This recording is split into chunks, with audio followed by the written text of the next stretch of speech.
Hola, ¿qué tal? Muchas gracias por su presencia y vamos a trabajar el tema de introducción a la historia de la vivienda tradicional en Tláhuac. Yo soy Elizabeth Torres Carrasco. Vamos a ir de lo general a lo particular. Vamos a ir viendo una serie de imágenes que nos van a ir ayudando a entender pues todos estos temas. En esta primera imagen aquí tenemos una serie de viviendas con diferentes materiales y que están en diferentes regiones. Estas son viviendas en diferentes latitudes del mundo. Y lo que aquí podemos observar pues son diferentes ambientes, diferentes luces, diferente vegetación, diferente contexto, diferente tamaño, proporciones, materiales, colores.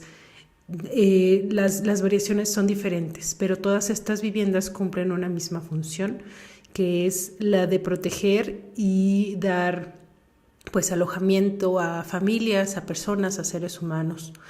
Y pues es aquí donde vamos a empezar a analizar la importancia de la casa, de la vivienda, el significado que tiene para todos nosotros, para todas las personas, para cada uno de nosotros. Entonces, a pesar de que cada una de ellas es diferente, todas cumplen una necesidad básica, que es la de la protección al medio ambiente, un espacio personal, un espacio íntimo, donde cada persona pues va a ir teniendo resolviendo sus propias necesidades. Y me gustaría también que habláramos de una frase que trabaja mucho Gaston Bachelard en la Poética del Espacio, que es un libro muy interesante donde se habla de precisamente se deconstruye el espacio en sí. Gaston Bachelard hace un trabajo muy interesante en este libro. Es un libro sobre la filosofía. Él era un filósofo y lo que hace es pues hablar precisamente del espacio de la vivienda. Y de este libro yo tomo dos frases, una frase que él a su vez toma de Noël Arnaud, que en francés dice Je suis l'espace où je suis, que quiere decir yo soy el espacio donde estoy. Es decir, el espacio me representa a mí, el espacio es mío, yo vivo mi propio espacio, yo estoy en mi propio espacio. Y un poco más adelante de palabras de él dice, la casa es nuestro rincón del mundo, nuestro primer universo. Es realmente un cosmos. ¿Qué es lo que quiere decir? Que la casa es donde nosotros habitamos, es donde nosotros somos, es donde nosotros nos apropiamos, lo hacemos nuestro espacio y es nuestro propio mundo.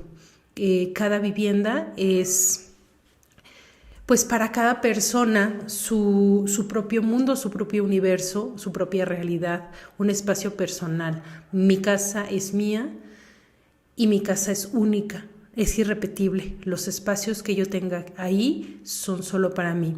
Aún suponiendo que habláramos de viviendas que se realizaron en serie, estas viviendas que son repetidas, o que yo vivo en un departamento que es igual al de mi vecino de abajo, la verdad es que el espacio interior es único. ¿Por qué? Porque yo llego y me apropio de él, pongo mis muebles que yo escogí porque son mis gustos, pongo los cuadros que representan lo que a mí me gusta, pongo las fotografías de mis seres queridos, de las cosas que a mí me importan, voy a comprar los trastes, los muebles, los electrodomésticos en este caso, pues a mi modo, a mi presupuesto, y eso va a hacer que esa vivienda pues sea única. Es diferente, a pesar de que el exterior o el cascarón se puede estar repitiendo. La verdad es que la luz entra de una manera particular y los colores se van a ver de una manera particular en cada momento del día. Entonces hace que ese espacio sea diferente y mi vivienda, por lo tanto, es particular y me pertenece a mí. Por eso es que nuestra vivienda es tan importante, es ese espacio nuestro, es el espacio donde somos lo que nosotros queremos ser. Y bueno, aquí tenemos una imagen donde se representa un esquema de cómo nos vamos a relacionar y como individuos, como comunidades y como pueblos. Nosotros somos un individuo que en nuestra casa podemos convivir con nuestra familia. Podemos convivir con nuestra familia nuclear, por ejemplo, con nuestros padres, con nuestros hermanos. O cuando nosotros ya hemos creado nuestra familia, pues convivimos con nuestros hijos. Puede ser que yo solo conviva con mi pareja, o puede ser que yo viva solo. Y no deja de ser una familia, soy mi propia familia. Esa familia convive en una casa, que sería como el espacio que a mí me contiene y que me representa como familia. Cuando varias familias se conviven con otras familias, yo convivo con mis vecinos, pues estoy formando una comunidad.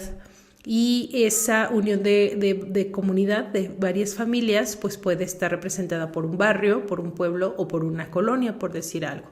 En una ciudad, varios pueblos, varios barrios o varias colonias van a conformar una ciudad y varias ciudades van a formar parte de un estado, en el caso de México, y así nos vamos a ir de lo particular a lo general. Nuestro cosmos se va ampliando, nos vamos apropiando de una manera distinta. Mi espacio más personal es la casa, pero también mi barrio y mi pueblo, que está conformada por varias casas o viviendas, pues también tiene un cierto nivel de apropiación. Las calles alrededor de mi casa las siento parte de mí. Los árboles, los parques, etcétera, por los que yo transito, pues también son como parte de mí. Entonces, pues así es como se va conformando pues el espacio también urbano, por la unión de varias personas, varias casas y varios barrios, por ejemplo. Entonces, bueno, es también este esquema de la convivencia y de la relación que podemos tener. Vamos a ir haciendo un repaso por la historia para ir entendiendo cómo ha sido la evolución de la vivienda y cómo aparece la vivienda tradicional hasta nuestros días, y vamos a ir también por regiones. Entonces vamos a empezar aquí en la prehistoria. En la prehistoria el hombre pues se tiene vestigio que originalmente los homínidos pues eran nómadas, no estaban establecidos en un lugar específico como ahora las ciudades, por ejemplo. En ese entonces las personas se tenían que mover porque tenían que moverse para poder recolectar frutos, para poder cazar, para poder tener un mejor clima, porque a lo mejor los cambios de clima no eran posibles o no eran los adecuados para sobrevivir, y entonces ellos se iban mudando buscando las mejores condiciones. Entonces se sabe que en todos estos años de esta época, los hombres podían refugiarse muchas veces en las cuevas o a la intemperie, utilizando los árboles como una manera de refugiarse del clima, de refugiarse de animales. Y se sabe que en estas cuevas pues se pudieron haber establecido hombres de manera temporal.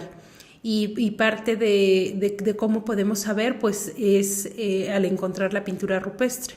La pintura rupestre sería el equivalente a yo ir y colgar el cuadro de mi familia o el cuadro de la fotografía que a mí me gustó. El hombre lo que hace es apropiarse de la cueva, dibujando su realidad, dibujando su cosmovisión, dibujando su cosmos, dibujando su universo, dibujando su cotidianidad, que era la caza, que era la recolección. Entonces, estas pinturas nos demuestran que había ya una apropiación del espacio por primera vez de estas cuevas donde ellos se refugiaban y vivían. Se sabe que incluso pudieron haber tenido haber tenido un espacio para encender el fuego. Desde esta época ya se sabe que el hombre comenzó a dominar el fuego y a utilizarlo. Entonces el fuego les ayudaba para empezar a cocinar alimentos, pero también para ahuyentar a los animales. Y entonces el fuego va a ser un elemento muy importante que lo vamos a ver apareciendo a lo largo de la historia. Entonces este aspecto va a ser muy, muy importante. Después, con el hombre de Cro-Magnon, se sabe que ya este hombre tenía mayor desarrollada la inteligencia y se comienzan a realizar refugios más elaborados.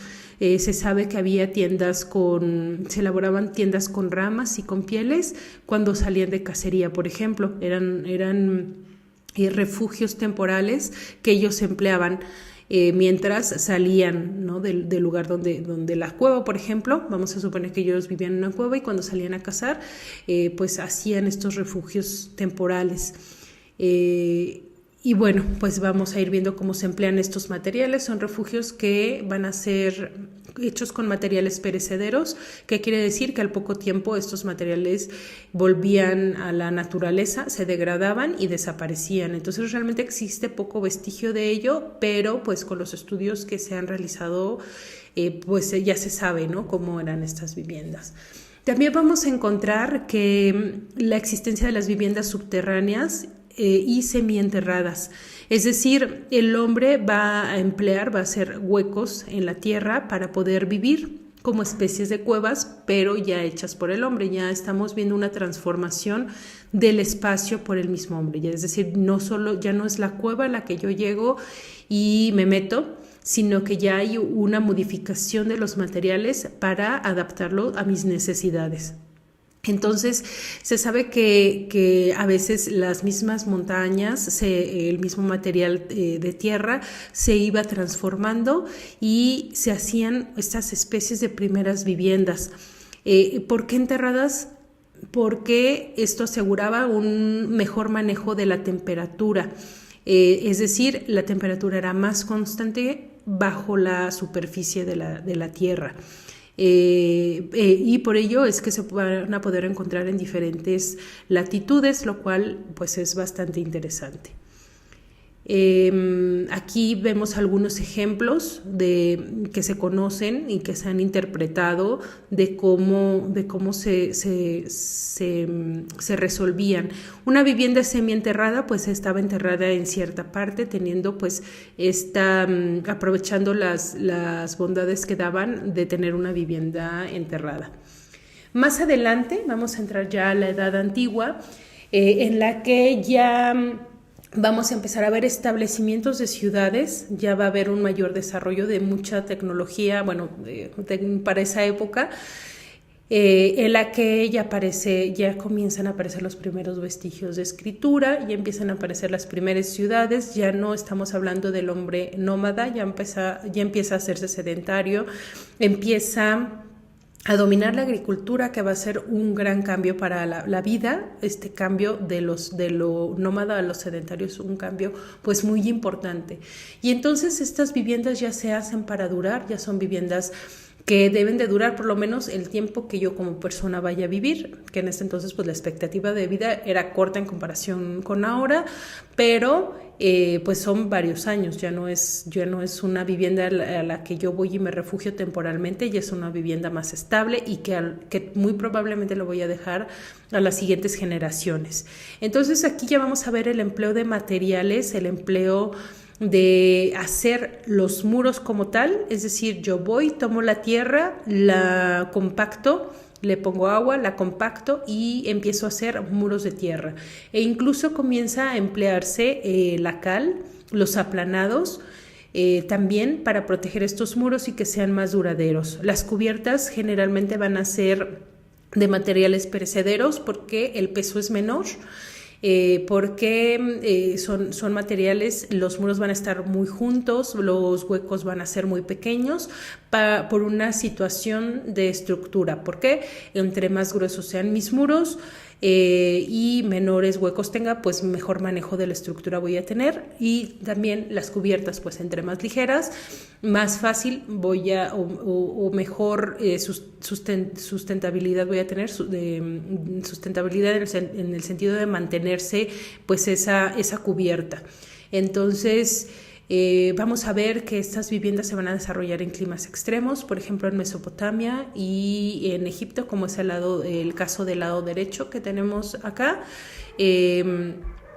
Aquí en esta zona tenemos una vivienda egipcia y en este caso sería un ejemplo de vivienda muy parecida a la que estuvo en Mesopotamia. Entonces, vamos a ver ciertas similitudes. El uso de las escaleras en esta época va a ayudar muchísimo a proteger de las amenazas de animales y de insectos. ¿Qué es lo que pasa si cuál es el momento más endeble para el hombre? Cuando está en la noche dormido. Entonces, si yo en la noche el dormitorio lo pongo en la planta alta, pues alejo a las alimañas y a los animales del momento en el que estoy más a expensas de ellos. Entonces es por eso que aparecen estos elementos de las escaleras. Vamos a pasar más adelante a la época egipcia, a la época griega, perdón. Aquí tenemos el Palacio de Néstor en Pilos, es una recreación en el caso de la izquierda. Y lo que nosotros tenemos como vestigios son estas ruinas. A partir de estas ruinas y de estudios que se hacen en esta zona y en otras zonas parecidas, pues se sabe cómo pudieron haber sido estos grandes palacios. Es un palacio grande, ya con un desarrollo de la técnica pues bastante más elaborado. Ya hay un estudio de las columnas, ya hay un estudio de la pintura, ya hay una intención de ornamentación mucho más compleja de lo que veíamos antes. Aparte, bueno, aquí está representado, el palacio no es una vivienda pequeñita, es una vivienda para los gobernantes, que pues debe de demostrar el poder, ¿no?, que tenían las personas que vivían y trabajaban en estos espacios. Y bueno, de aquí lo que a mí me gusta mucho destacar es la presencia del hogar. El hogar es esta parte central, que es el fuego. Si se acuerdan, hablamos del fuego hace un par de diapositivas atrás, en donde hablábamos de la presencia del fuego como un elemento muy importante. Y entonces este fuego se va a trasladar a la vivienda, va a estar presente y en este caso se le da una posición central. Este hogar se encontraba al centro y bueno, este sentido de hogar, del calor, del fuego, pues se traslada incluso al lenguaje hoy en día, y para nosotros, por lo menos en el español, el hogar es sinónimo de vivienda y es sinónimo de el hogar es el lugar donde yo vivo y además soy feliz o estoy a gusto o pues tengo como estas comodidades, ¿no? Y entonces nosotros conocemos actualmente la frase de calor de hogar. Y el calor del hogar, pues es precisamente, tiene esta característica del calor, del fuego. De ahí viene. Es una palabra pues muy interesante y es una historia, la palabra reviste la historia del fuego dentro de la casa. En esta siguiente imagen lo que tenemos es, vamos a pasar ya a la historia de la vivienda tradicional. Ahora nos vamos a centrar en el Valle de México, vamos a ir de lo prehispánico a lo actual. Vamos a ir haciendo un recorrido para poder entender cómo fue la evolución de la vivienda y cómo se relaciona con su contexto, en este caso para poder llegar a la zona de Tláhuac en su momento. Entonces, pues lo que tenemos aquí es un ejemplo de vivienda. Vamos a ir más adelante, vamos a ver esta imagen y a entenderla. Vamos a hablar primero del contexto histórico. Yo sé que ya vieron un poco de este contexto y pues la idea es que entendamos cuál es su relación con la vivienda y cómo o por qué se desarrolló de esa manera la vivienda. Aquí tenemos un mapa del lago de Texcoco. Toda esta línea que vemos aquí es el lago de Texcoco y el lago de Xochimilco. Y lo que tenemos alrededor son todos los pueblos que estaban asentados. La característica principal durante la época prehispánica es la presencia del lago como un elemento rector y principal para estos pueblos. ¿Por qué? Porque el agua es vida, se necesita el agua para beber, se necesita el agua para sembrar, y también este lago era aprovechado en otros sentidos. También ahorita vamos a ver algunas imágenes que nos van a ir pues mostrando cómo era esta vida con respecto al lago. Aquí lo que tenemos es pues un acercamiento. Todos estos pueblos del valle estaban divididos en tribus, fueron tribus que fueron asentándose aquí, que venían peregrinando y se fueron asentando, encontraron el agua y decidieron que este era un lugar perfecto. Y entonces entre los lugares que vamos a encontrar, las tribus que vamos a encontrar asentadas son principalmente la Tepaneca, la Colhua, la Chalca, la Mixquica, la Xochimilca y la Cuitlahuaca, que es justo aquí donde más nos interesa centrarnos, porque Cuitlahuaca es lo que posteriormente va a convertirse en Tláhuac, que es como hoy lo conocemos. El nombre, digamos que original era este, y a estas tribus estaban conformadas por una serie de pueblos. También es importante entender que esta zona pues va a tener muchos movimientos políticos, es decir, esto que estamos viendo en este momento es a la llegada de los españoles. Pero pues años previos esto pues tuvo muchos movimientos, es decir, aparecía algún pueblo por aquí, o tal vez aparecían sobre todo alianzas y guerras. A veces las diferentes tribus estaban enemistadas y a veces hacían alianzas para poder pelear contra otro. Y bueno, se me olvida una de las tribus más relevantes, que era la tribu mexica, que era la que estaba sentada en el islote que se encontraba aquí en el centro del lago. Y pues vamos a encontrar ahí las ciudades gemelas de Tenochtitlán y Texcoco. Como sabemos, pues los mexicas van a ser el pueblo a vencer por los conquistadores españoles. Los españoles fueron creando también alianzas para poder conquistar a los mexicas. Fue una lucha pues tremenda, que finalmente devino en pues la conquista como tal de lo que actualmente es México. En ese entonces no era México, el nombre de México pues va a venir después, pero ahorita vamos a llegar a esa parte. Vamos a quedarnos con todos estos pueblos que estaban asentados alrededor del lago. Aquí tenemos algunos de los pueblos más relevantes para la zona. El pueblo Xochimilca, que era vecino de Tláhuac, con carácter también muy lacustre y también pues con ciertos sometimientos y ciertos movimientos políticos importantes.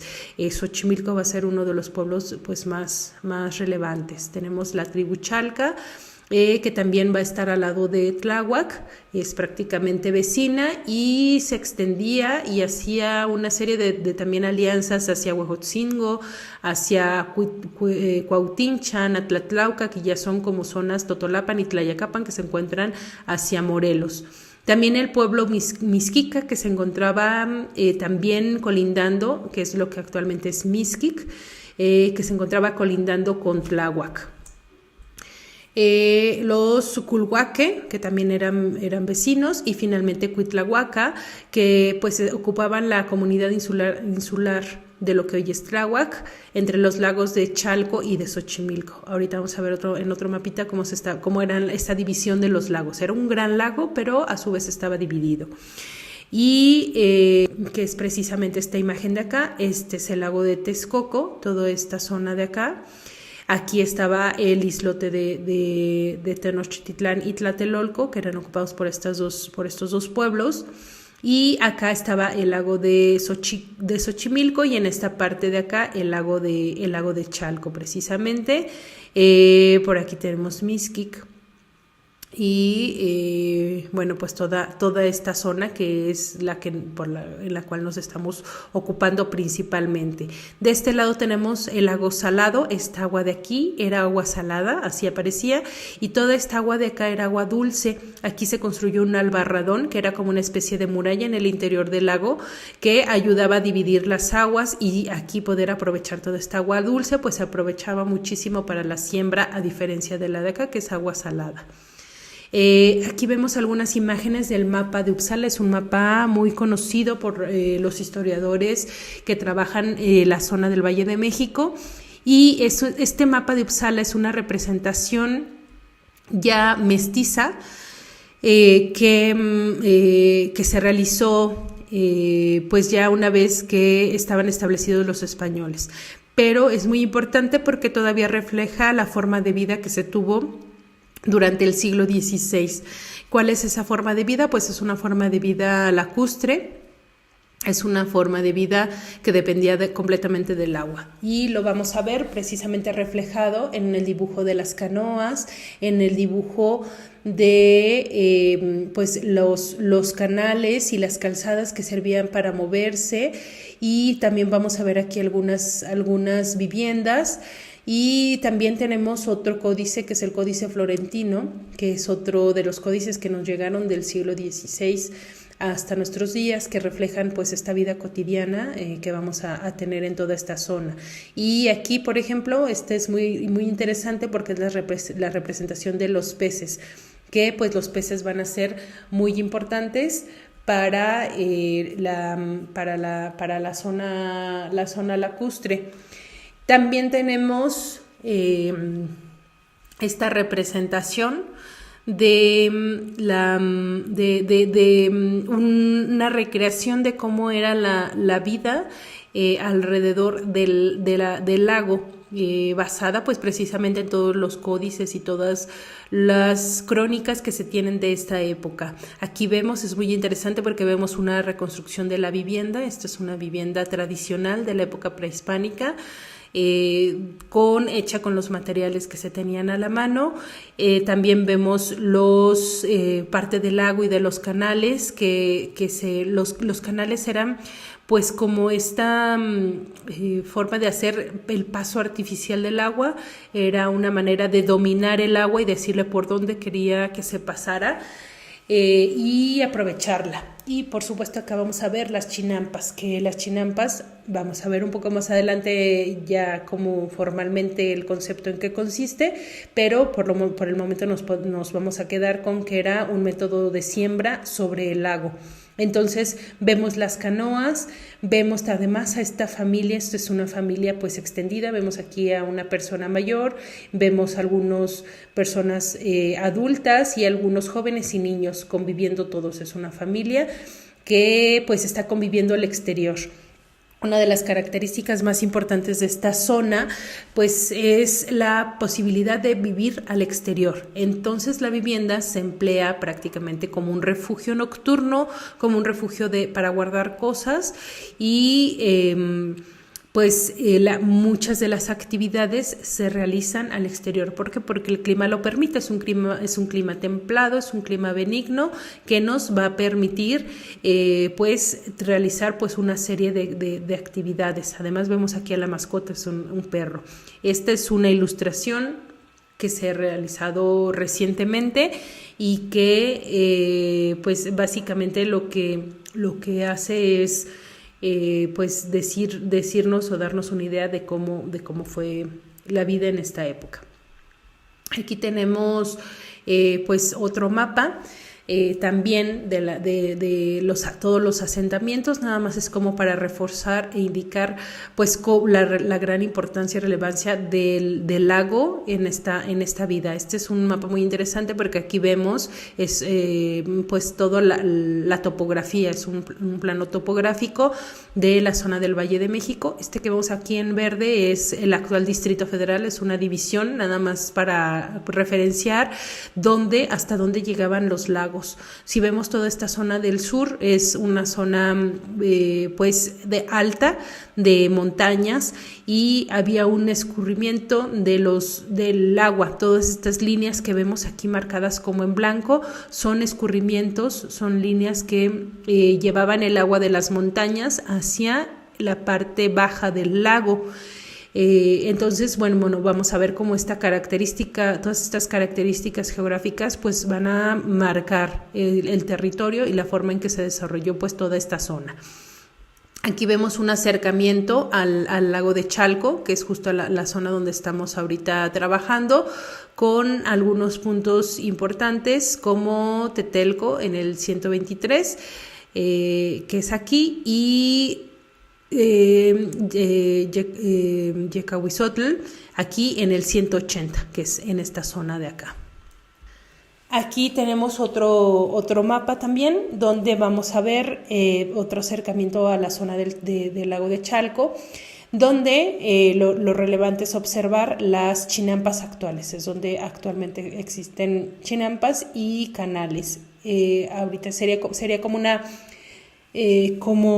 una sobreposición de épocas como referencia. Aquí vemos el volcán del Xico. Esta misma imagen, pero sobre una vista satelital. Así es como se vería el lago durante la época prehispánica, en la zona del lago de Chalco en esta parte y Xochimilco aquí. Este sería el actual centro de Xochimilco, y de nuevo vemos estos escurrimientos, esta agua que aparece que escurre hacia los lagos y que va a alimentar de nuevo el volcán del Xico, Yecahuizotl de este lado, Tetelco de este otro lado del lago. De nuevo, esta es otra sobreposición, nada más de un plano actual y hasta dónde estaría llegando el lago de aquel entonces, el lago de Chalco, el lago de Xochimilco. Aquí está el centro de Xochimilco. Vemos aquí pues esta línea imaginaria actualmente, porque ya todo esto está desecado, ya no hay agua. Solo vemos un poco de reserva aquí, reserva ecológica del agua, y lo que actualmente es Xochimilco, con algunos de los canales y lo poco de agua que va quedando pues en esta zona actualmente. Lo que vemos en blanco pues es la traza de las avenidas principales que vamos a observar pues en esta zona.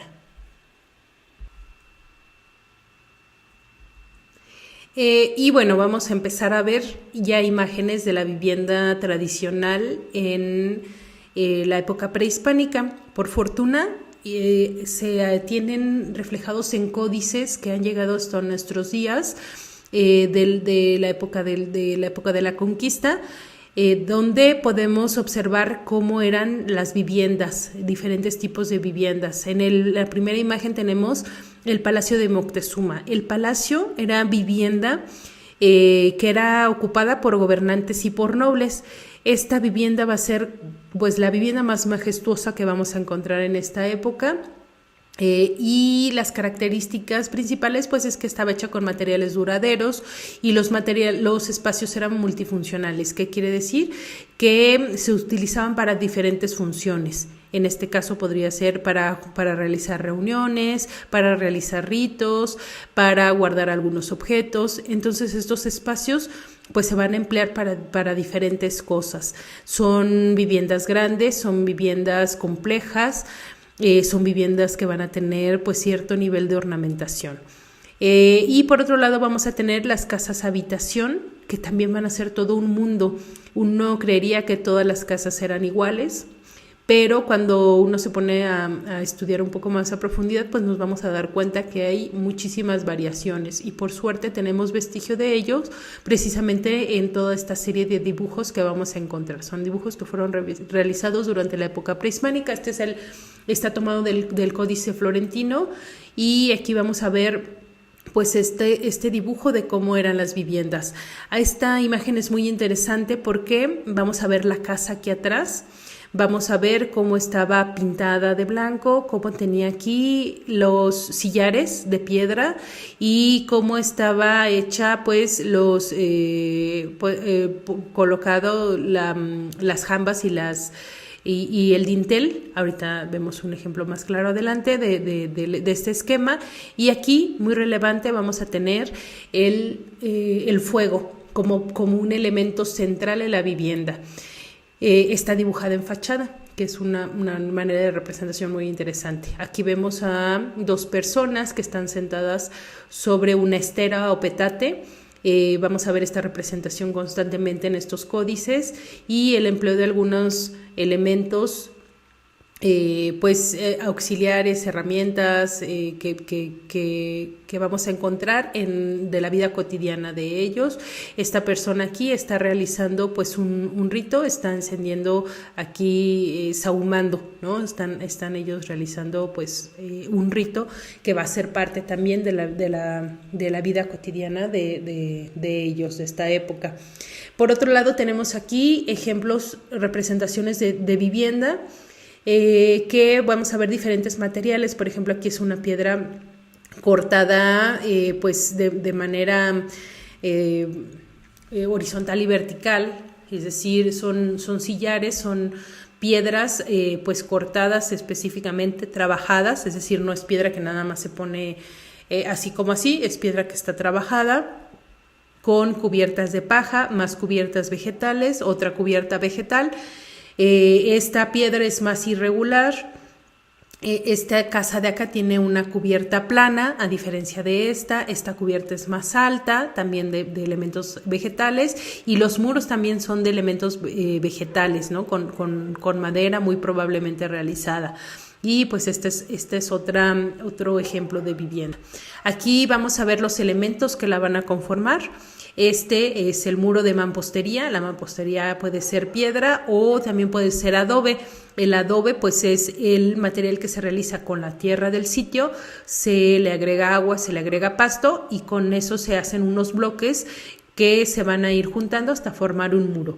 Los elementos que van a estar a los costados de mi puerta se les llama jambas a los elementos verticales, y al elemento horizontal que está sobre la jamba se le llama dintel. Estos dintel y las jambas en esta época se podían realizar de madera, era pues como uno de los elementos más comunes. Y finalmente tenemos la cubierta de fibras vegetales, que se va a realizar con lo que tengamos a la mano, es decir, lo que me pueda servir, lo que yo siembre, lo que tenga cerca, lo que mi vecino me pueda intercambiar, pues lo voy a emplear y voy a poner esta cubierta para cubrirme precisamente pues de la intemperie. Los elementos en la zona centro, en la zona del Valle de México, pues eran variados.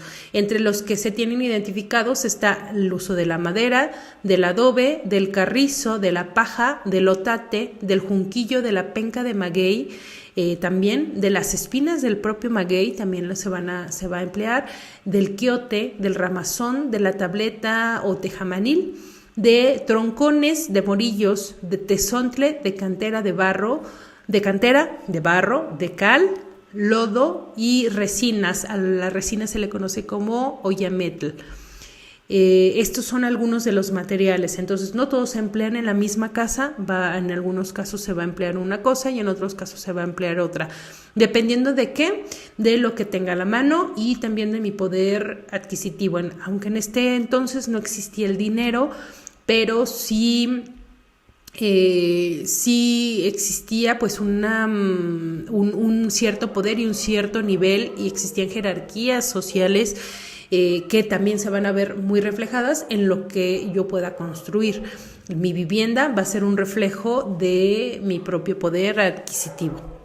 Esta es otra imagen también muy, muy interesante y muy conocida. Este es el Códice Mendochino y está reflejado, o se está representando un casamiento. Aquí vemos a los novios y aquí están pues las personas que están dándole validez, que aquí dice viejo, es decir, son las personas mayores que eran las que validaban esta unión. Y vamos a ver la comida, aquí de hecho dice comida, vamos a ver la comida que se va a ofrecer en este casamiento. y también pues algunos otros elementos y participación de los ritos. Esto que vemos aquí son los muros de la vivienda, es como una representación en planta de la vivienda, y están indicando lo que está sucediendo al interior.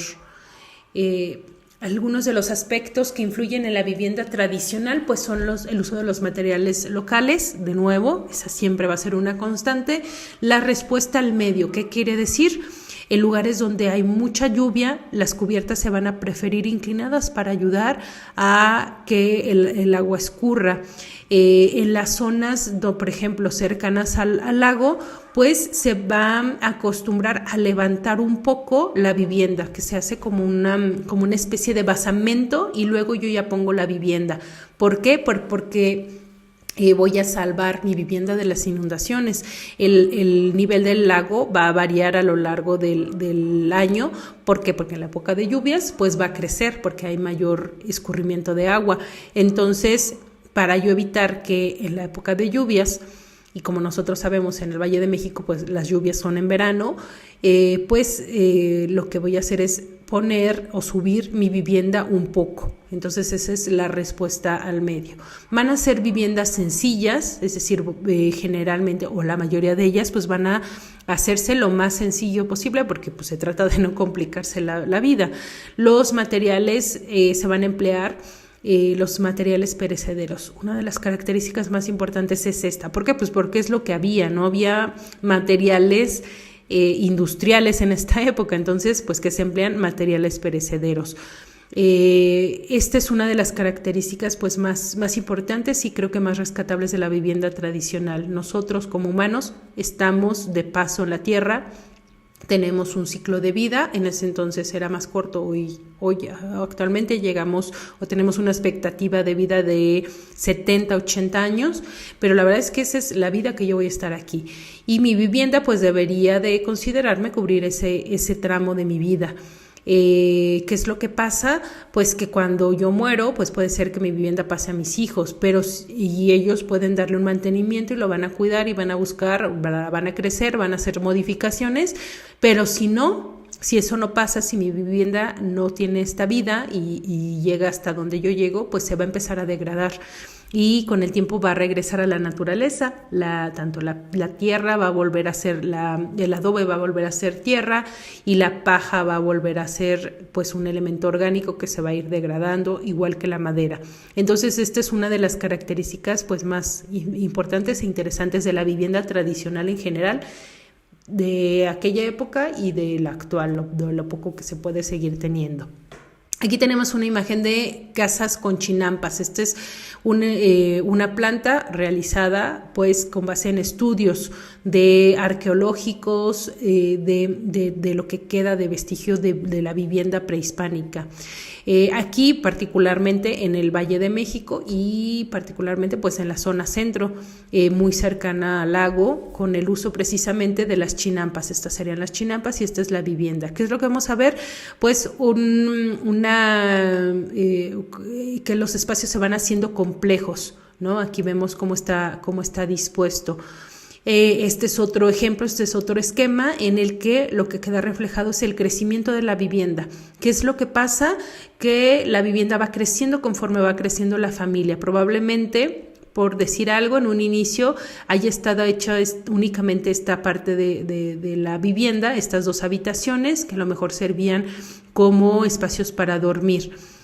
Generalmente la cocina va a estar hecha al exterior o en cuartos anexos. Por ejemplo, ¿qué es lo que pasa? Que cuando la familia empieza a crecer, mis hijos se casan y comienzan a tener hijos a su vez, pues les voy a dar un pedazo de mi terreno y ellos van a tener su vivienda aquí. Y mi otro hijo se casa y entonces le doy otro pedazo de terreno acá y acá hace su familia. Y entonces todos empiezan a convivir. ¿En qué espacio? En los patios. Esta zona de aquí que está punteada pues representaría los patios, el patio al interior que también se va a ir modificando conforme se modifique el espacio del terreno, el espacio de las casas, de las viviendas que se van a ir creando, y probablemente aquí al centro convivamos para comer, convivamos para platicar, convivamos para los niños para jugar, etcétera. Es un espacio seguro, y esta es una hipótesis de cómo podían haber funcionado estas casas. Esto que vemos aquí es una representación, una recreación virtual de la vivienda tradicional en el Valle de México, basada precisamente en los dibujos que ya estuvimos viendo previamente, que son del Códice Florentino. Estas son recreaciones, pues son lo que hoy conocemos como render, que son recreaciones virtuales de cómo debió haber sido. Lo que vemos aquí pues es una vivienda que tiene incluso ornamentación, es decir, ellos pues tuvieron un nivel adquisitivo lo suficiente como para poderse dar el lujo de ornamentar su casa con pintura. En el caso de acá pues es una vivienda más bien hecha con adobe, con elementos de madera, con una cubierta plana, a diferencia de acá que es una cubierta inclinada y realizada con fibras vegetales. Es una vivienda, pues podríamos decir, más humilde, porque todo está hecho con materiales vegetales. A los lados llama la atención pues cómo estaban pues estas viviendas exentas, es decir, alrededor hay un terreno, es decir, no es casa tras casa, sino que hay un terreno alrededor que era aprovechado para realizar actividades económicas como por ejemplo la siembra o el cuidado de los animales. Y acá están los canales, es decir, el agua, ¿no? La presencia del agua, igual que acá. Las viviendas en esta época van a tener un nombre dependiendo de sus características, lo cual es bastante interesante. Entonces, dependiendo del tipo de vivienda, del tipo de usuario, del tipo de material, pues les vamos a encontrar que tenían un nombre distinto. Y bueno, esto ya está estudiado y ya está pues trabajado por investigadores. Y ellos pues han determinado o han llegado como a ciertas conclusiones. Esto siempre es un poco debatible, pero bueno, pues es lo que se sabe y ellos son los que han pues estudiado estas cosas. Entonces, por ejemplo, la Tlapancali pues era una casa suntuosa de muchos edificios, eran hechos para la nobleza y podían ser incluso de 2 pisos. La Calpixcacali era la casa para funcionarios de palacios, la Pochtecacali era la casa de los mercaderes, la Nelicali era una casa bien hecha, era para los nobles. Casa bien hecha pues es una casa pues con buenos materiales. Además es importante resaltar que la casa prehispánica, en la casa al interior, pues se llevaban a cabo una serie de actividades artesanales, que bueno, era lo que ya habíamos visto, que se combinaban también con agrícolas, de acuerdo al calendario de la siembra. Recordemos que para esta cultura, pues el calendario va a ser muy importante. ¿Por qué? Porque les va a decir en qué momento deben sembrar, en qué momento deben cosechar, en qué momento deben dejar descansar la tierra. Y además la casa era vista como una entidad animada. ¿Qué quiere decir? Que ellos lo veían como si tuviera vida. La casa pareciera que tuviera pues una vida para ellos, es decir, como si fuera un miembro más de la familia. Y en este mismo pues tenor, además contaba con altares y se realizaban constantes rituales. ¿Por qué? Porque para ellos el calendario era importante, los ritos eran muy importantes, la vida religiosa era muy importante. Y entonces dentro de la casa se llevaba a cabo una recreación de lo que se hacía en el templo y de los ritos que se hacían en el templo. Es decir, en la ciudad existían los centros ceremoniales donde había un sacerdote que realizaba ciertos ritos, pero al interior de la casa estos ritos tenían una réplica dentro de la propia familia. Entonces estos altares y esta vida ritual también era muy importante. Durante esta época y sobre todo los pueblos que se encontraban alrededor del lago, que tenían ciertas coincidencias en los ritos que se realizaban por una cuestión cultural, pues estaban llenas de ritos y de actividades religiosas, y pues en la casa se veía precisamente pues toda esta importancia, ¿no? Con una serie de elementos al interior de ella. Las Kazan y Ekali eran pues las casas comunes, es decir, las casas pues más que vamos a encontrar como en mayor cantidad. Las Masehuacali eran casas de villanos o de pobres, eran viviendas pequeñas, despreciables, así es como Sahagún las describe, como pobres, pequeñas y despreciables, de vasallos, toscas, sin muros, sin protección, frías y con viento, con agua. Se les metía el agua porque no tenían posibilidad de hacer pues este basamento del que hablábamos antes. No, a veces estas casas que eran muy pobres, pues no tenían ni puertas, pues no tenían ni siquiera que les robaran, entonces pues no les alcanzaba siquiera para poner puertas, únicamente se ponía un cañizo colgado de tejuelas, es decir, como piedritas, ¿no? Como estas como cuentitas, por así decirlo, era lo que se ponía para proteger un poco de la intimidad que se requería al interior. También había personas que habitaban en barcas o sobre armazones de madera, enclavados en el lago. Es decir, imaginemos que había quienes no tenían, era como una especie como de vivienda móvil, ¿no? A través de los lagos. Y bueno, en esta imagen de aquí tenemos la recreación de la vida cotidiana. Es una mujer que está cocinando, y entonces vemos una serie de elementos que van a ser básicos de una vivienda, como el comal o comali, el molcajete o molcajitl, también los trastes de barro, el teotzintle, que era el adoratorio doméstico, del cual también ya hablamos, el temazcal, que también va a ser un elemento recurrente en algunas viviendas, este baño de temazcal, y también el metate. Son algunos pues de los elementos de las herramientas que se van a tener pues al interior de la casa. Vamos a entrar en la época virreinal y vamos a ver qué es lo que va a pasar en el contexto histórico y cómo esto se va a ver reflejado en la vivienda. Esta imagen, por supuesto que no es de la época virreinal, pero nos da una idea de cómo se vio antiguamente la Tláhuac hacia 1931, todavía con este carácter muy de pueblo, muy de una zona rural, que pues actualmente no lo tiene en absoluto. Entonces, solamente es como esta pequeña postal para poder viajar hacia el pasado y poder imaginar cómo es que pudo haber sido. Si esto se veía así en esta época, imagínense 500 años más atrás. Entonces, pues la región de Chalco fue reclamada como encomienda para Cortés, es decir, toda esta zona muy cercana a Tláhuac, Cortés era quien decía que eran como sus tierras. Y después, con el paso de los años, pues fue cambiando esta condición, porque Cortés murió, sus hijos murieron y entonces ya no había quien lo reclamara. Tenemos algunos datos muy generales de la zona, como que fue una encomienda distinta de Bartolomé de Zárate hasta 1743. Un aspecto relevante es que esta área fue evangelizada por los franciscanos desde su llegada en 1524, y en Tláhuac más adelante se va a fundar el convento de San Pedro, que más bien perteneció a los dominicos. Entonces vamos a encontrar presencia de franciscanos y de dominicos durante la época de la conquista.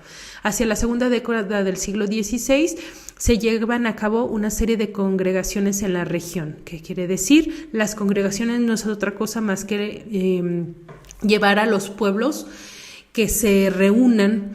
Veíamos estos pueblos en los mapas previos, donde estaban pues varios pueblos, ¿no? Eran muchos pueblos. ¿Qué es lo que pasó? Que algunos de estos pueblos se unieron, se cambiaron incluso de localización y se juntaron en un solo pueblo. Entonces estas congregaciones va a ser muy común. ¿Cuál era la finalidad? Organizar a la gente y evangelizarla también. ¿Por qué? Porque pues a lo mejor eran pueblos con pocas personas y a la hora de unirlos pues es más fácil llevarles la religión porque pues no hay que moverse, trasladarse tanto. Entonces fue una cuestión estratégica en muchos sentidos y vamos a ver pues el reflejo en estos movimientos urbanos, la manera en cómo se fue desarrollando a nivel urbano esta evolución urbana de pues de esta zona alrededor de lo que era entonces la Ciudad de México. También de algunos de los elementos que podemos recabar a nivel histórico que pueden ser un poco relevantes, pues es que Mixquic, por ejemplo, tenía 5 barrios. Hacia 1571. Son algunos de los elementos que se pueden rescatar a nivel histórico. Son cosas de la región que pues van a tener como cierto impacto. ¿Qué es lo que pasa con la llegada de los españoles? Pues que las ciudades mudan, las ciudades ya no van a ser iguales. Hay ciertos aspectos que se van a conservar de la época prehispánica, ciertas organizaciones, muchas viviendas también se van a conservar, va a haber una cierta, van a conservarse ciertos aspectos, no todo cambia, pero hay otros que sí cambian. Y entonces, ¿qué es lo que pasa en las ciudades y en los pueblos? Pues se les va a seguir dando cierta importancia a algunos pueblos. Por ejemplo, uno de estos casos es Xochimilco. El centro de Xochimilco pues se va a conservar en cierta medida. A veces donde había centros ceremoniales, estos centros ceremoniales se transforman en iglesias, por ejemplo, y centros de gobierno. Entonces, un esquema muy general de cómo se establecían las ciudades una vez realizada la conquista española, pues es precisamente en este esquema. Y cómo estaban establecidos por la iglesia, el centro de gobierno, es decir, el palacio de gobierno y las casas de los principales, es decir, de la gente incluso indígena, que todavía conserva pues cierto poder sobre el resto de las personas, y vamos a tener alrededor las casas de las personas de las familias más relevantes de la zona, y conforme se alejan de este centro vamos a ver viviendas que más bien ya son viviendas más de corte rural, más bien dispersas, con casas, pues es la casa y alrededor un terreno. Ese va a ser como el esquema general con el que van a funcionar y con el que funcionan muchos actualmente centros históricos. Si nosotros vamos a centros históricos de ciudades que fueron fundadas durante esta época, pues vamos a ver que este esquema se repite siempre: al centro una iglesia, su plaza y el palacio de gobierno y también el mercado. Alrededor ya se va a encontrar la vivienda. Se dice, o de las características que vamos a ver, pues son es la traza de damero. ¿Qué es traza de damero? Esta división en manzanas con una forma reticular, que va a ser muy característica del siglo XVI, de las fundaciones que se realizaron a partir de la llegada de los españoles. No es la única, vamos a ver algunas ciudades más bien con una traza que se le llama de plato roto, pero eso se va a dar mucho en los pueblos mineros por las características del terreno. Generalmente en pueblos más bien al centro, pues vamos a ver repetido esta traza. Aquí en este detalle del Códice de Iztapalapa, así se llama, es un códice del siglo XVII. Si vemos aquí ya es completamente español, ¿no? Ya la presencia española está muy marcada, ya se evangelizó para esta época la mayor parte del centro. ¿Qué es lo que pasa con la evangelización? Que llegan los españoles y ellos establecen su religión. Los pueblos prehispánicos estaban acostumbrados a adquirir las costumbres del pueblo que llegaba y que que les ganaba una guerra, ¿no? Que los llegaba a dominar. Entonces, para ellos era normal hasta cierto punto adquirir la nueva religión. No es que las primeras personas lo hayan adquirido pues con completa normalidad ni con completa confianza. Lo más probable, o lo que se cree que sucedió, es que llegan los españoles, se hace la conquista y empieza una evangelización, empiezan a llegar los frailes que van a evangelizar. Estos frailes lo que hacen es llevar pues el catecismo, llevar los nuevos ritos, enseñarles pues todas estas nuevas costumbres, que es lo más probable que las generaciones que les tocó este cambio no lo hayan tomado tan fácilmente y ellos hayan seguido realizando. De hecho, se sabe, hay vestigios en las crónicas de quienes vivieron en esta época, que a estas personas pues les costó mucho trabajo y seguían realizando sus propios ritos que ya traían. ¿Qué es lo que va a pasar?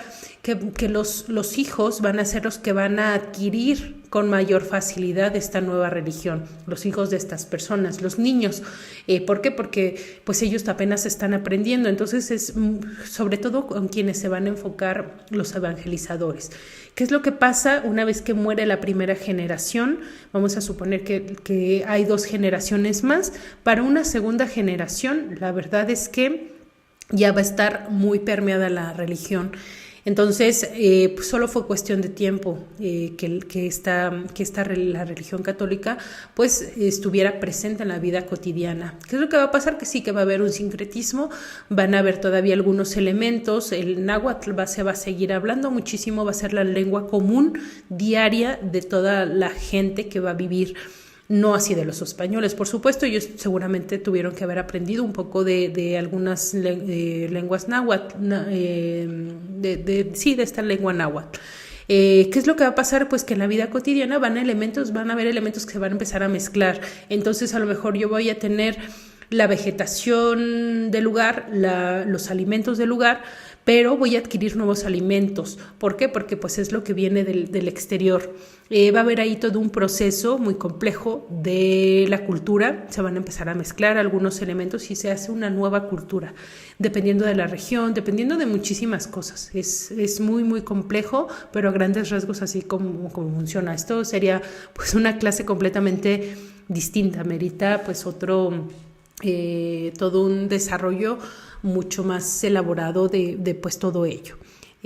Bueno, y a lo que iba aquí es que en este códice está reflejado de nuevo la vida cotidiana. Si vemos, la forma del dibujo es distinta del mapa de Uppsala, por ejemplo, pero también está representada el agua. Aquí vemos pues parte del agua, de los canales, la fauna, la flora que va a estar presente, y acá atrás está la iglesia y algunas viviendas, y en esta zona de aquí las chinampas, un cerro, ¿no? Entonces vamos a ver pues todos estos elementos mezclados y que representan la vida cotidiana. Por eso es que estos códices donde aparecen pues todos estos dibujos son muy importantes, porque nos dan pues una visión de cómo era la vida en este entonces.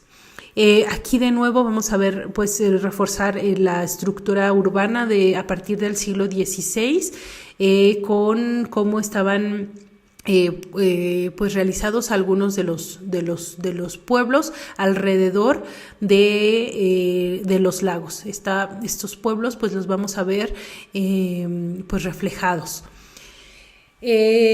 Aquí aparece un esquema de cómo estaban organizados a nivel religioso estos pueblos. ¿Por qué es importante? Porque tienen un reflejo en la conformación urbana de cómo estaban organizados estos pueblos, y por ende también un reflejo en la vivienda.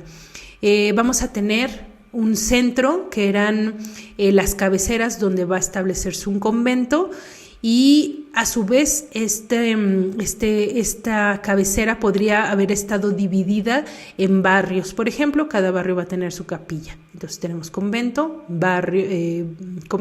capilla. También vamos a tener visitas. Las visitas no es otra cosa que un pueblo que se encuentra relativamente cercano a esta cabecera y que también va a tener su capilla. ¿Qué es lo que va a pasar?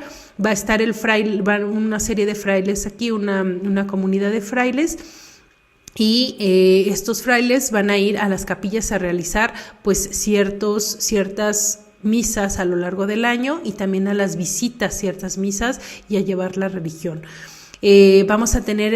Podemos tener pueblos más alejados que cuando estaban a cierta distancia se establecía una estancia vicaria que va a depender del convento, pero que va a tener también un convento pero más pequeñito con un vicario. Este vicario es una sola persona, no son varias a diferencia de acá, y este vicario va a estar viviendo aquí, y lo que va a hacer es ir a otros pueblos de visita. similar a como ocurre acá, nada más que dependen de este lugar. También con su capilla y pues va a ir a llevar a evangelizar y a llevar la vida religiosa. También podría ser que esta estancia estuviera conformada por barrios y a veces lo que ocurría es que esta estancia crecía o se iba haciendo complejo, tenía cierta relevancia y se decidía convertir en otro convento, se independizaba. Entonces van a ir habiendo una serie de movimientos. ¿A qué quiero llegar? Pues que esta era la organización que había a nivel religioso de los pueblos alrededor de la zona del lago de Chalco. Entonces aquí tenemos Cuitláhuac, recordemos que después se va a volver en Tláhuac, y por ejemplo Cuitláhuac era una cabecera, es decir, aquí había un convento con religiosos. Estos religiosos pues se movían a los otros poblados, en este caso a Zapotitlán, a Santa Catarina y a Tulyehualco. Mixquic, por ejemplo, era una cabecera independiente que no tenía sujetos o estancias, es decir, no tenía otros pueblos que dependieran de ellos. Xochimilco sí, Xochimilco era una cabecera y tenía varias estancias. Entonces así vamos a ver cómo se va replicando. Esta era como la situación en la que estaban hacia el siglo XVI y así es como van a estar hacia el siglo XVII. Vamos a ver algunos cambios. Ya hay algunos pueblos que ya no dependen del mismo lugar, ya hay como una serie de cambios y sobre todo vemos como el lago ya es ahora más pequeñito. Aquí vemos en este esquema cómo el lago se va a empezar a modificar, a desecar, ya no es la misma cantidad de agua que teníamos previamente. Vamos a entrar ahora pues en las características de la arquitectura tradicional o vernácula. Tradicional y vernácula lo vamos a tomar como si fueran sinónimos. La arquitectura vernácula es aquella que el hombre del pueblo realiza sin grandes recursos económicos y sin arquitectos, es decir, con sus propias manos, sin técnicos especializados. Esta va a ser como la característica. Algunas otras características es el uso de los materiales naturales locales, lo que se tiene a la mano. De nuevo, se comienza con un techo que refugia de la lluvia, es decir, es lo más sencillo posible. La experiencia de construcción se transmite de generación en generación. ¿Qué quiere decir? Que el padre va a enseñar al hijo a desarrollar pues la vivienda tradicional a su modo. Se va a adaptar a las condiciones climáticas del lugar. Esto también ya lo vimos, dependiendo de las características, va a haber pues estas adaptaciones. Aquí tenemos que la arquitectura vernácula se va a dividir en dos, en la vivienda indígena y en la vivienda mestiza. Vamos a ir viendo algunos ejemplos de cada uno. La vivienda indígena es la que tiene una herencia desde la época prehispánica, es decir, todas estas características que ya estuvimos viendo van a seguirse reflejando. ¿Qué es lo que pasa? Mucha vivienda va a continuar con las características de la época prehispánica en el Valle de México. Pero también va a aparecer la vivienda mestiza. En la vivienda mestiza lo que pasa es que se van a incorporar las técnicas o tecnologías de los españoles. Entonces ya en esto existe pues una mezcla. Estos son algunos ejemplos de vivienda vernácula mestiza. Vamos a ver un poquito más adelante, vamos a profundizar en ello. Vamos primero con las características de la vivienda indígena. Las viviendas indígenas que se han como identificado es la casa redonda, la casa rectangular, la casa absidal, la casa cuadrada con techo piramidal y la casa con techo plano con terrado. Son como los diferentes tipos que se han identificado. Características es que suelen ser una sola habitación con pocas o ninguna ventana. Se utilizan para dormir, para guardar o para proteger. Es decir, más allá de eso no se realizan otras actividades. El resto de las actividades en el día se realizan al exterior. Pueden tener una cocina, un granero, un temazcal, pero estas van a funcionar como habitaciones anexas, es decir, al lado de la habitación, o exentas, es decir, hay que salir, no están comunicadas. Yo tengo que salir a un patio para poder llegar a la otra habitación. Generalmente se organizaban entre las comunidades para poder realizar la construcción. Me pongo de acuerdo con mi vecino, me ayuda y después yo le ayudo a él a realizar pues la vivienda. Por ejemplo, aquí tenemos una característica de la vivienda que se realizaba en el Valle de México, muy próxima al lago.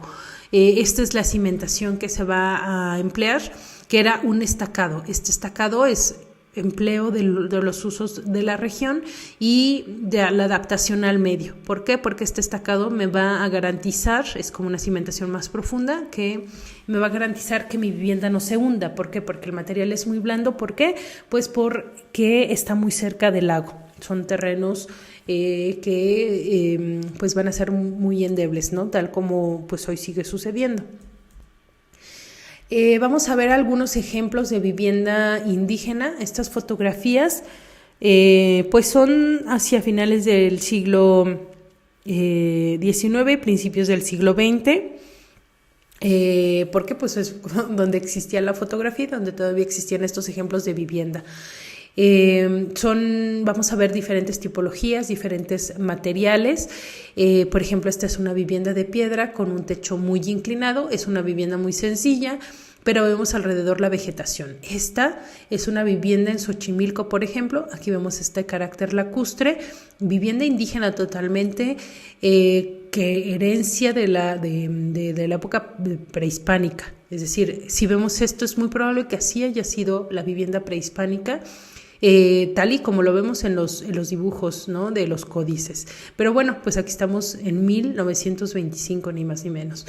¿Qué es lo que vemos? La vegetación, el uso de los materiales de la zona, es decir, estas cubiertas vegetales, también con los muros vegetales.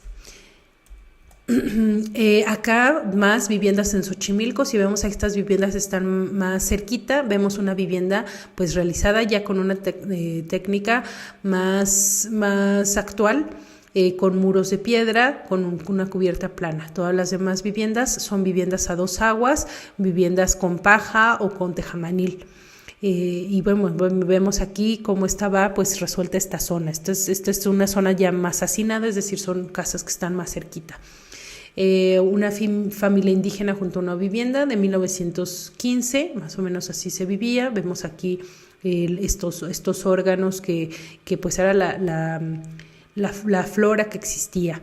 Más viviendas hacia 1920, ¿no? Vemos el uso de la piedra, el uso de nuevo de la teja. Otra imagen también muy interesante de estas casas. Estos son algunos ejemplos ya fuera del Valle de México. Aquí estamos en Yucatán. Vemos el empleo de los materiales y si vemos pues las características, se conservan ciertas características similares. Cambia el contexto, la vegetación y la respuesta al medio. Acá otra vivienda, esta es hacia 1900, más imágenes, Yucatán, Oaxaca. Vamos yendo de un sitio a otro, Estado de México. Contexto cambia, pero la vivienda, pues también la respuesta es diferente. Granja y viviendas indígenas, más viviendas indígenas, Oaxaca, en la Ciudad de México. Vemos todas estas variantes y sin embargo vemos variaciones, pero también coincidencias morfológicas y de materiales y de técnica. Más fotografías. Aquí está un horno que se empleaba en este entonces, 1905-1898 en Oaxaca. Aquí esta es muy interesante porque se ve la estructura de estas viviendas. Si vemos, aquí se emplea la madera en estos postes y vemos las ramas que pues me ayudan a estructurar la vivienda. Encima de esto ya se pone las cubiertas de materiales vegetales. Indígenas afuera de su vivienda. Aquí vemos es una vivienda semienterrada, como los primeros ejemplos. Es decir, este tipo, esta característica, esta tecnología, pues se va a seguir empleando incluso hacia 1910. Las haciendas también van a tener características. Las haciendas son espacios que van a cuya característica principal es que van a explotar cierto recurso. Por ejemplo, las haciendas mineras, existen las haciendas azucareras, existen las haciendas cafetaleras, por ejemplo. ¿Qué es lo que se hace? Se va a explotar un recurso en particular. La hacienda en sí, pues son viviendas muy complejas. ¿Qué es lo que a nosotros nos interesa ver? Pues la vivienda que se realizaba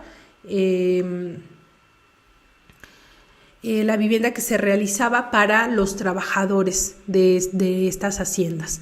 Entonces, a veces estas viviendas se realizaban en serie, pero vamos a ver que son viviendas muy sencillas, todas realizadas con materiales sencillos también, que se conformaban de un cuarto principal con tapanco, una cocina y un portal, por ejemplo. Era como lo que los caracterizaba, y estas viviendas de los trabajadores se llamaban calpanerías. Ahora vamos a pasar a la vivienda mestiza.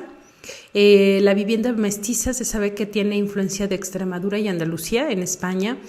Se va a presentar sobre todo en las ciudades, en los centros de población, lo más próximo a estos centros, a estos templos, a este centro, ¿no? Lo vamos a encontrar sobre todo en los centros históricos como tal.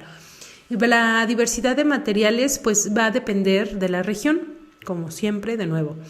Los materiales empleados o que se identifican es el uso de la madera, de la piedra, del adobe, de los aplanados y de la pintura lacal. Si vemos, no estamos muy alejados de los materiales que hemos visto previamente. La cal va a ser un elemento muy importante que se va a emplear durante muchísimas épocas, porque la cal se va a ver que protege a los muros de la intemperie, ya sea de la erosión por el viento y la erosión por la lluvia. Entonces la cal es un elemento muy, muy importante dentro de la vivienda tradicional, del cual no hemos hablado tanto, pero que sí es importante darle su lugar. Las viviendas, en este caso la vivienda mestiza, la vivienda estaba agrupada, no eran aisladas, a diferencia de la vivienda indígena. ¿Qué quiere decir? Que vamos a encontrar una vivienda, otra vivienda, otra vivienda, otra vivienda, porque son lotes que están uno tras otro. No tienen, puede ser que tengan patios, pero no van a tener un espacio para siembra como tal. El uso de los balcones y a veces de los portales. El uso del balcón nos va a hablar de una influencia española. Entonces, si nosotros vemos un balcón, lo que nos está hablando es que es una vivienda mestiza. Además, se realizaba el trueque de bienes para construir, que quiere decir que pues había un intercambio de los materiales. Aquí vemos pues de nuevo esta influencia, y estos son los portales. También va a aparecer el uso del zaguán, que no es otra cosa que un vestíbulo previo antes de entrar. Me voy a regresar un momento. No me permite. Pero bueno, esas van a ser las características principales de la vivienda mestiza. Entonces, estas viviendas, pues como vemos, se van a dar sobre todo en los centros muy próximos a los centros históricos. Vamos a regresar a Mixquic para ya ir entrando al contexto de Tláhuac hacia la actualidad. La Mixquica fue una de las primeras sociedades en emplear la tecnología chinampera y en general de la zona. Entonces, alrededor de Tláhuac vamos a encontrar pues el uso de las chinampas. Las chinampas eran estos terrenos de cultivo con solares a manera de islotes largos y angostos, hechos por el hombre en zonas de lago poco profundas. ¿Qué es lo que se hacía? Era como una especie de plataforma sobre el agua, que se aprovechaba el agua, la humedad que se tenía para poder sembrar. Eran pues zonas que se encontraban próximas a las viviendas de las personas y que pues se aprovechaban. El ahuejote era un árbol chinampero que es pues este árbol que vemos acá, que va a ayudar, y ahorita vamos a ver algunas imágenes, y que va a ayudar a proteger la estructura de la chinampa. ¿Qué es lo que hace? Pues hace que no se vaya la tierra que se está empleando, que no se vaya la chinampa en sí, y lo que es proteger precisamente. Actualmente los cultivos más comunes en la zona de Tláhuac van a ser el maíz, el jitomate, el chile, la calabaza, el frijol, el ejote, la chía, el amaranto, el chayote, el chilacayote y las flores de ornato, también las hierbas de olor y los quelites. Esto es lo que actualmente se identifica, o en los últimos años por lo menos se identifica. Por supuesto que con el paso del tiempo, la forma de vida ha cambiado muchísimo y toda esta zona sur de la Ciudad de México ha ido mudando, ha ido perdiendo su carácter rural. Vemos cada vez menos sembradíos, menos zonas pues con vivienda dispersa, más bien cada vez las construcciones se ha ido densificando, se ha ido quedando cada vez más cerca. Pero bueno, pues todavía quedan pues algunos vestigios de todo ello, e incluso algunas chinampas. Del Ayaqueme, que era el cerro del Ajusco, Chichinautzin, pues brotaban los ojos de agua que abastecían las zonas, los canales y los lagos de la zona, que conforme pues estos ojos de agua se van tomando para abastecer de agua a la Ciudad de México, pues también se empiezan a perder lo poco que queda de agua. En Tláhuac, la Organización de las Tierras tras la conquista, pues va a conquistar la división consistió en la división del Calpoltín, que eran pues los barrios donde la administración se realizaba en comunidad, al parcelarse y distribuirse en usufructo. Entonces, bueno, van a haber una serie de cambios. Básicamente lo que aquí pues se dice es que van a haber una serie de cambios a nivel pues social, a nivel político, que van a afectar a la forma de vida, al nivel urbano también, pues de toda esta zona. Aquí vemos todavía un poco del paisaje con estos árboles que van a utilizarse para proteger el ahuejote y pues las chinampas. De nuevo otra imagen. ¿Qué es lo que pasa? Hacia 1895 se decreta la canalización de las aguas y manantiales en la zona de Chalco, en el canal de Chalco. Se encauza el río Amecameca. Este río Amecameca pues llevaba agua, era pues uno de los ríos que llevaba agua hacia esta zona, y lo que va a pasar es que pues se va a modificar muy tajantemente el paisaje. Los terrenos pues se desecan, y lo que pasa es que pasan a ser propiedad de la hacienda del Jico. Por este decreto lo que hace es que pues le facilita a la hacienda del Jico apropiarse de todos estos terrenos, y todos los terrenos chinamperos que existían pues se pierden. La gente va a perder parte de su patrimonio que habían tenido hasta ese entonces. Aquí vemos precisamente una imagen del canal de secado cerca de Tláhuac, pues con este cambio tan brutal en el paisaje, y incluso pues para ellos les afectó en su economía, ¿no? Les hizo una pérdida. Hacia finales del siglo XIX, ya estamos acercándonos más a la actualidad, pues se construye la vía del ferrocarril que comunicaba a la entonces hacienda del Jico con la Ciudad de México, pasando por Tláhuac. Y esto también va a ser de nuevo una modificación a nivel urbano de la zona. Hacia 1918 se expropia esta hacienda. Con el paso del tiempo pues se va a dar la desaparición de la vida lacustre. Había toda una cultura alrededor de los lagos. La gente sabía nadar, la gente aprendía a nadar porque se metía al lago o remaban. Entonces todo esto se va a ir perdiendo, se va a perder la cultura de la siembra. Y bueno, pues son como transformaciones, todo esto también derivado de la presencia de la revolución industrial, de la industrialización. La forma de vida va a cambiar, la ciudad va a crecer, y la ciudad poco a poco se va a ir comiendo todas estas pues zonas rurales que estaban al sur de la Ciudad de México. Entonces va a haber una modificación muy tajante, los ríos dejan de ser ríos y se vuelven avenidas. Entonces muchos de los canales se vuelven avenidas también, cambiamos el agua por el asfalto, básicamente. Se ha perdido por completo pues una parte del ecosistema y pues seguimos corriendo el riesgo de que se pierda. Aquí una imagen de lo poco que queda actualmente del lago de Tláhuac, esta reserva ecológica que actualmente existe. Nadie o muy poca gente se imagina, salvo la gente que es pues de la zona, pues sabe que esto sigue existiendo. Algunas imágenes de pues ya más recientes que tiene el archivo Parson sobre todavía un poco de lo que quedaba del lago y de cómo se realizaban algunas actividades económicas, en este caso la pesca.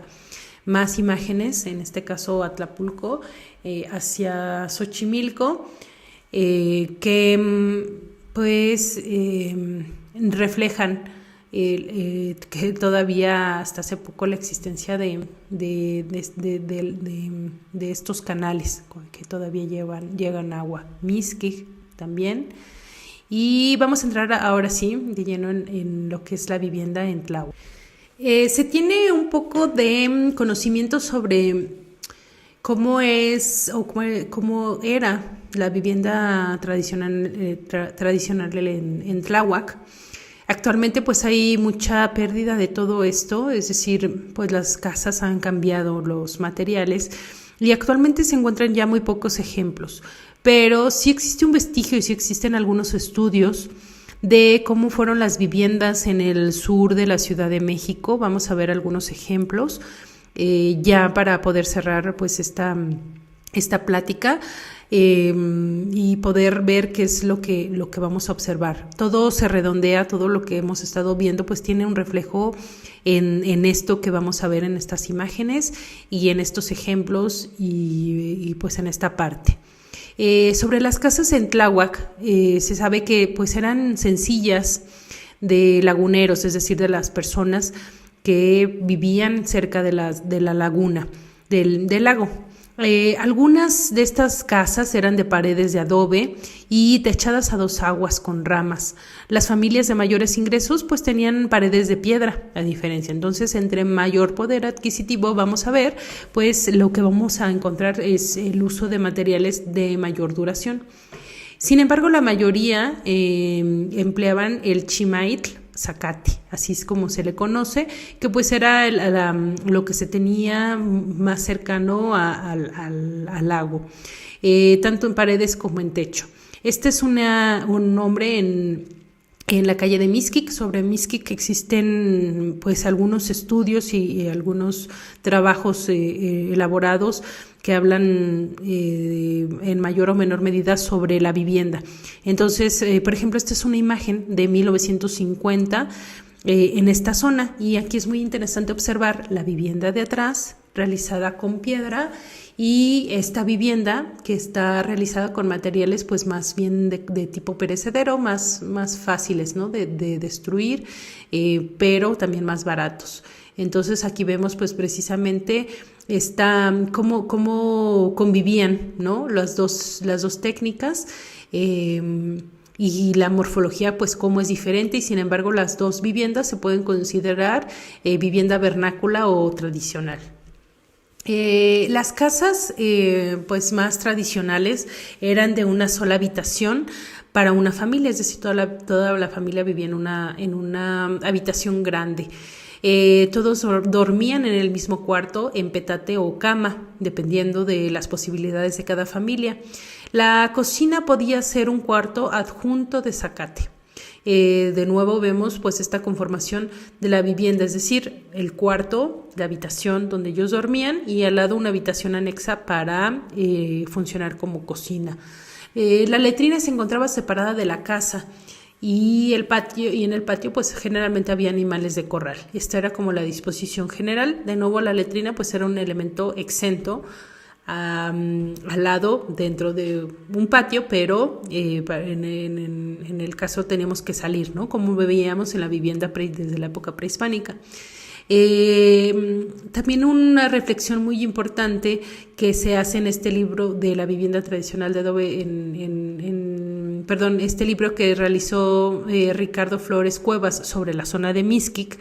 No solo habla de la vivienda tradicional, habla de otras cosas, pero es un libro muy interesante de esta zona. Él hace una reflexión donde dice que la desaparición del náhuatl influye en el cambio de la cosmovisión del ambiente, es decir, se genera un cambio cultural. ¿Qué es lo que pasa con el náhuatl? El náhuatl es una lengua descriptiva. Las palabras en náhuatl hablan de las características del objeto del cual se está hablando.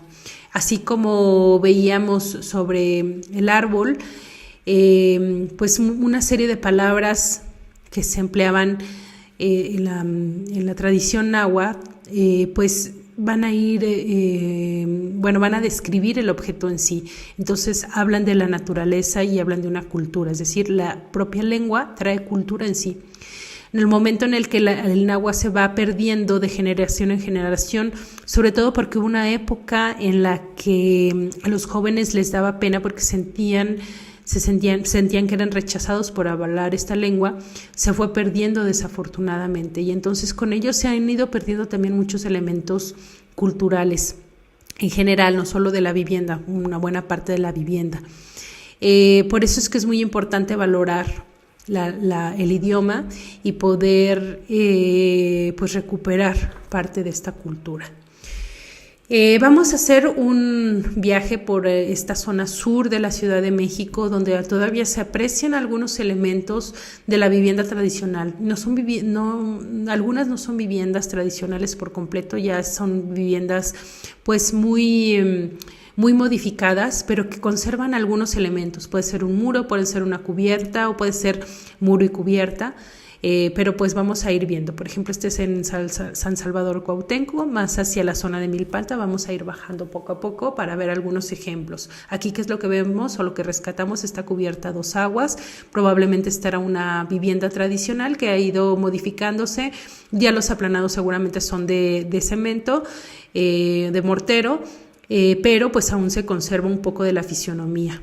Esta es otra vivienda donde vemos pues también ya que hay una combinación de elementos, de donde los muros eran de piedra, por ahí puede quedar los aplanados de cal, pero pues ya se han ido modificando. Esta es otra casa, es otro ejemplo. Seguimos en Milpalta, en San Pablo Totepec. Esta vivienda pues todavía conserva por aquí, si vemos las jambas de piedra, la cubierta a dos aguas, la cubierta de teja, por ejemplo. Aquí este es otro ejemplo muy interesante y muy bonito, donde se ha conservado también, esto también en San Pablo Totepec, la vivienda con los muros de piedra. Es una vivienda pequeña con la habitación y la cubierta a dos aguas de teja.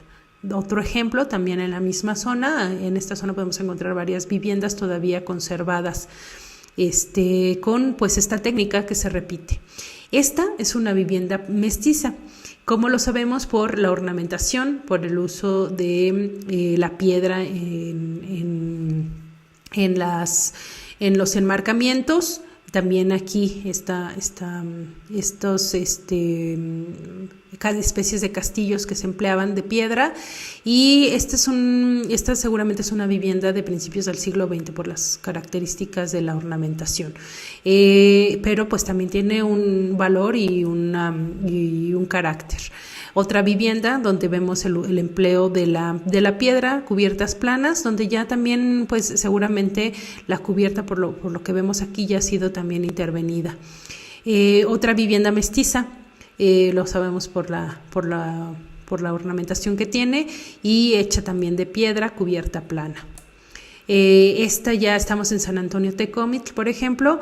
Aquí pues esta parece que no, pero todavía conserva algunas cosas de vivienda tradicional. Nos vamos a San Nicolás Tetelco, donde observamos pues algunos elementos todavía de vivienda tradicional. Esta vivienda fue una vivienda mestiza que conserva pues algunos elementos de la antigüedad. Cuando uno entra a esta tienda que está aquí, pues se observan todavía algunas vigas, algunas características de vivienda tradicional. Esta se encuentra en el mero centro. Aquí vemos pues esta especie como de pórtico en la parte alta, con todavía algunos canes de madera. Entonces pues es una vivienda que todavía conserva algunos elementos pues tradicionales. ¿Qué es lo que vamos, ya es para cerrar, qué es lo que vamos a encontrar hacia el siglo XX? Pues que es un cambio en la forma de vida. La disminución de los lagos pues trajo consigo una reducción de la agricultura, como ya veíamos, y las personas tienen que salir a buscar otras fuentes de ingreso. Ya no es la agricultura lo que les va a dar el sustento, y entonces pues hay una migración hacia la zona más urbana, hacia el centro del entonces Distrito Federal, ¿no? Lo que hoy es la Ciudad de México, como decía, se va a ir absorbiendo.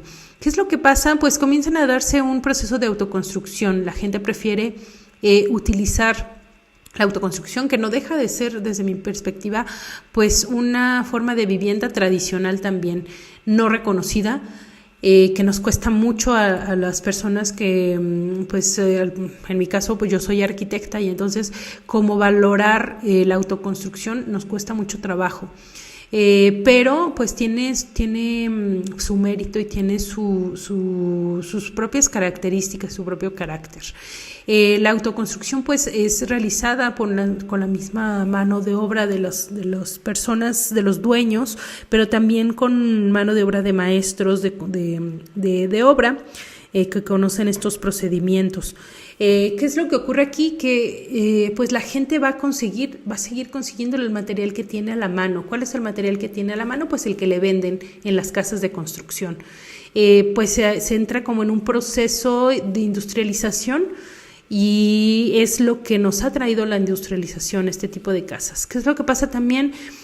Pues que se quedan con los materiales se queda como en obra negra, ¿no? Lo que conocemos como obra negra, no se llegan muchas veces, no siempre, pero en algunas ocasiones pues no se alcanza a invertir en aplicar los acabados, los aplanados, los plafones, cancelerías. O sea, es todo un poco pues con los recursos pues limitados. Ya depende de cómo le vaya a cada familia, pues lo que alcance pues a realizar. Pero bueno, pues esto es como lo que actualmente se realiza pues en toda esta zona de la zona sur. Y bueno, pues con esto cerramos. Solo me gustaría como decir como cierre, pues que vemos que existe una continuidad en la vivienda tradicional. ¿Cuáles son las características que van a continuar? El uso de los materiales de la región, la adaptación al medio, y ya dependiendo de cada época y de cada sitio, pues va a haber una cierta adaptación de las características. El empleo de materiales perecederos, eso también va a ser una característica de la vivienda tradicional. Cada zona va a adaptarse. Y bueno, pues que por supuesto que hace falta valorarla, que es una de las finalidades de este curso, valorar la vivienda tradicional, los métodos tradicionales, porque pues se ha ido perdiendo muchísimo con el paso de los años. Y bueno, pues se ha ido perdiendo también el conocimiento, se ha ido perdiendo parte de esta cultura, porque no deja de ser pues una cultura en sí. Les agradezco mucho su tiempo y su paciencia. Fue una exposición un poco larga, pero me parece que fuimos tocando una serie de aspectos que eran importantes para poder comprender pues el tema. Muchas gracias.